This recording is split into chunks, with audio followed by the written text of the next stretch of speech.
полупразно. Во градинката Пролет утрово дошле помалку деца од вообичаеното, откако за Скопје беше прогласена епидемија на морбили и невакцинираните деца добија забрана за престој во градинка. Бројката е драстично намалена. Мислам дека и самите родители ги почитуваат тие препораки што ги дадоа Министерството за здравство и другите министерства, така да немаме некои големи реакции од родителите дека не може да се снајдат за деца да каде да ги чуваат. Мислам дека не почитуваат во тој поглед апсолутно и нас, и прво и нивното дете си го почитуваат и нормално и сите препораки што се дадени. Градинката Пролет е во општина Карпош, во која има најголем процент на невакцинирани деца.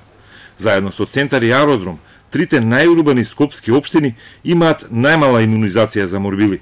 Сомнежите се главно проширени по социјалните мрежи, дека станува збор за небезбедни вакцини и дека јавното здравство не ужива граѓанска доверба. За епидемиолозите и за здравствените власти, вакцините се безбедни од француско производство. Вакцините кои што се во моментот во употреба се од елитен производител од Европа, тоа е прво, вакцини кои што се даваат во целата календарска година. Па имаме до сега аплицирана повеќе 1000 вакцини. Сте чули за некоја реакција? Да имало реакција, социјалните мрежи би броеле до сега. Чим немало реакција, тоа значи вакцината е добра, квалитетна, имуногена и не дава дополнителни реакции. Последните два сомнителни случаи се проверени и анализите утврдиле дека не се заразени со морбили. За сега остануваат вкупно 12 регистрирани, од кои 2 пациенти се во сериозна и непроменета состојба на инфективната клиника. Во последните 2 дена, околу 700 деца примиле ММР вакцина, а пред првите случаи на морбили во Радишани, околу 15.000 деца од Скопје не биле вакцинирани. Караджовски вели дека и покрај епидемијата, вакцинацијата ќе тече согласно календарот, освен за деца кои се болни. Тоа значи висока телесна температура 39, најмалку 3 дена, повеќе од 5 течни столици. Не она детето ми шмрка, детето ми кива, ај носето му е запушено, нема да дадеме вакцина.